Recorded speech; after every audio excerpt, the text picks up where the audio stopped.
शंकर रेवानी की हत्या 18/7/2024 को कर दी गई थी। इस कांड को उद्भेदन तथा इस कांड में संलिप्त कर्मियों की गिरफ्तारी हेतु एक जो हमारे पुलिस उपाधीक्षक नगर के नेतृत्व में SIT का गठन किया गया था, जिसमें Balidih inspectors, city inspector plus हरला थाना प्रभारी तथा अन्य जो हमारे थाना क्षेत्र के जो पेशेवर रूप से विशेषज्ञ थे, टेक्निकली जो विशेषज्ञ थे, उनको भी शामिल किया गया था। तो जो अच्छे पदाधिकारी हैं जो क्राइम क्रिमिनल में इंटरेस्ट लेते हैं, उनको इस टीम में शामिल किया गया था। उद्भेदन और कुछ लोगों की गिरफ्तारी के पश्चात इस कांड में जो मुख्य साजिशकर्ता थे, दो अशोक सम्राट और राजू दुबे, उनकी गिरफ्तारी की गई। इनके पूछताछ के क्रम में पूरे जो इस कांड को अंजाम देने की जो कहानी थी, क्यों हत्या की गई थी, उसके बारे में जानकारी प्राप्त की गई और इस कांड को कारित करने के लिए राजू दुबे द्वारा जो प्रोफेशनल क्रिमिनल को इंगेज किया गया था, उनकी भी पहचान हुई है। इसमें मुख्य रूप से जो रेकी कराने वाले राजू दुबे अपने गांव के 5 लोगों को इन्वॉल्व किया था, उसमें से 3 लोगों की अरेस्टिंग हो चुकी है।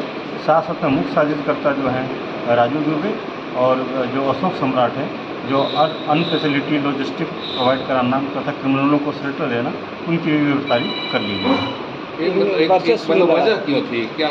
इस मुख्य रूप से जो हरला थाना स्थित जो एस पॉइंट है, उसमें व्यावसायिक प्रतिस्पर्धा और उसमें वर्चस्व कायम करने के लिए ये हत्या सुनियोजित ढंग से कराई गई है। पूर्व में ये जो जिनकी हत्या की गई है, वो जिस ग्रुप के साथ रहते थे, उन्हीं का वहाँ वर्चस्व होता था और उन्हीं के द्वारा वहाँ पर ठेकेदारी के कार्य तथा अन्य जो गतिविधियाँ, व्यवसायिक गतिविधियाँ उसी ग्रुप द्वारा किया जाता है। तो एसकोंड अब बोकारो पुलिस के लिए कितनी बड़ी चुनौती है, कितनी बड़ी समस्या है, जबकि लगातार वहाँ इस तरह की कई घटनाएं होती रही है और आपके पास मामला भी दर्ज होते रहा है, कई बार मारपीट की घटना हुई है, इनसे झड़प हुई है। तो एसकोंड को देखते हुए अब बोकारो पुलिस चूँकि कानून व्यवस्था की स्थिति भी उत्पन्न हो रही है, तो अब आपका क्या कदम है? हम लोगों ने एसकोंड में जो भी स्टेक होल्डर्स हैं, उनकी उसमें कौन कौन शामिल हैं, उनके जो आपराधिक इतिहास का सत्यापन करा रहे हैं, साथ में विशेष निगरानी रख रहे हैं और जो भी किसी तरह के छोटे बड़े क्राइम वहाँ पर घटित हो रहे हैं, उस पर त्वरित कार्रवाई करते हुए उसमें शामिल जो लोग हैं उनके विरुद्ध कानून के तहत उन पर कार्रवाई कर रहे हैं। शूटर कौन थे, कहाँ से आए थे? तड़ी पार करके वह जो शंकर रवानी थे, जिनकी हत्या हुई, तो तड़ी पार भी थे और उनके खिलाफ एक मामले दर्ज हो रहे थे।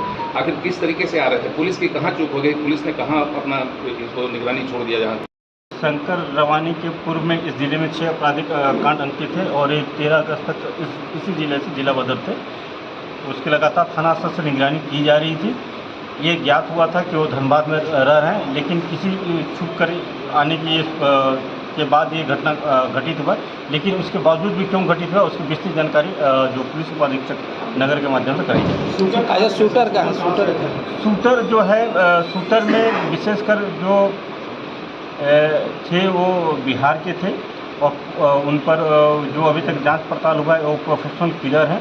उनका मुख्य जो काम है पैसे लेकर हत्या करना ही है और उनकी हम लोगों ने पहचान कर लिया है और उनकी गिरफ्तारी के लिए लगातार हमारी जो टीम है वो छापामारी और उनके बारे में सूचना एकत्र कर रही है। जो लोग गिरफ्तार हुए हैं, तो इसमें जो शूटर थे, शूटर कितने थे और जो अभी तक नहीं गिरफ्तार हो पाए? शूटर तो जैसे आप जानते ही हैं कि 5 शूटर इंगेज थे, जिसमें मुख्य साजिशकर्ता और रेकी करने वाले और जो कांड में प्रयुक्त जो बाइक्स हैं, कुछ गाड़ियां हैं, वो रिकवर की गई हैं और अन्य जो गाड़ी है 1-2 उनकी रिकवर करने का प्रयास किया जा रहा है और साथ में जो अन्य जो बचे हुए हैं 6-7 लोग, जिसमें शूटर्स भी हैं और शेल्टर्स देने वाले लोग भी हैं, उनकी भी गिरफ्तारी का प्रयास चल रहा है। कितने रुपये में ठेका दिया गया था?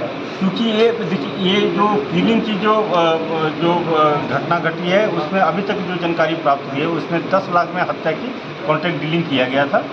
लेकिन जो मुख्य साजिश करता है उसमें के बाद उनके द्वारा आश्वासन दिया गया था कि जब ये इस पॉइंट के व्यवसाय में कब्जा हो जाएगा तो मंथली उन लोगों को 5-5 लाख, जो इसमें मुख्य और 2 लोग थे जिनका 5-5 लाख रुपया मंथली देने के बाद कही गई थी और साथ में जो शेल्टर देने वाले लोग हैं या जो अशोक सम्राट हैं, उनको आश्वासन दिया गया था कि जो ट्रांसपोर्टिंग होगा, ट्रांसपोर्टिंग में आप 10-15 गाड़ियाँ अपना लगा लीजिएगा, उससे जो पैसा प्राप्त होगा वो आपका इसमें हिस्सेदारी होगी। एस पॉइंट में कितने ठेकेदार काम कर रहे हैं अभी, तो आपको लगता है कि अब वो लोग जो हैं इस तरह के अपराधियों का संरक्षण ले रहे हैं और ऐसे लोगों के खिलाफ आपकी कार्रवाई क्या होगी?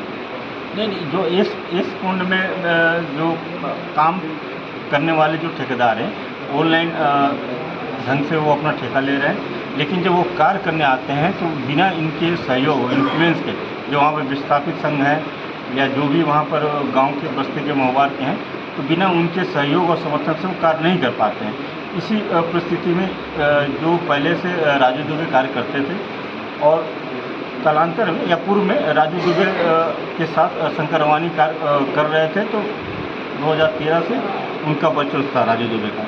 इधर 1-2 सालों से जो वहाँ पर एक अन्य गुट है, उनके शंकर रवानी उनके तरफ से कार्य कर रहे थे, तो अभी व्यवसाय में उनका दबदबा था और इसी रंजिश में प्लान करके राजू दुबे द्वारा किया गया। ये जो शूटर लाए गए, कितना दिन लाए गए हैं, सुनियोजित तरीके से शूटर लाए गए शूटर थे, कितना दिन तक यहाँ? तो ये शूटर जो लाए गए थे, क्या इसके पहले भी किसी दूसरे कांड में भी उनका यहाँ आना जाना रहा है, इस तरह की कोई जानकारी? अभी तक हम लोगों को उस बिंदु पर जब हम शूटर को पकड़ेंगे तब हम लोग उस पर विस्तृत बता पाएंगे, लेकिन ये स्पष्ट है कि शूटर घटना कारित होने के 7-8 दिन पहले बोकारो आ चुका है। अच्छा, तो शूटर से पहले किससे भी- संपर्क हुआ था? शूटर से इन लोगों का संपर्क कैसे हुआ? क्योंकि राजू दुबे ने अशोक सम्राट को इंगेज किया था हत्या कराने के लिए, और अशोक सम्राट ने एक पहले में भी इस जिले के अन्य अपराधों में वांछित हैं, अमित मुखिया, और उनके माध्यम से एक और अपराधकर्मी है जो जिले इस राज्य के बाहर के हैं। उन दोनों को अप्रोच किया गया और दोनों को आश्वासन दिया गया कि जब ये कार्य हो जाएगा तो दोनों को पर मंथ 5-5 लाख रुपया हम लोग व्यवसाय से देंगे। उनके द्वारा जो है जो शूटर को फिर जो प्रोफेशनल शूटर थे उनको इंगेज किया गया। कब तक पकड़ा जाएंगे? अब देखिए, हमारी टीम तो छापामारी कर रही है और जो वो बिहार के बहुत सारे केसेस में भी वांछित हैं,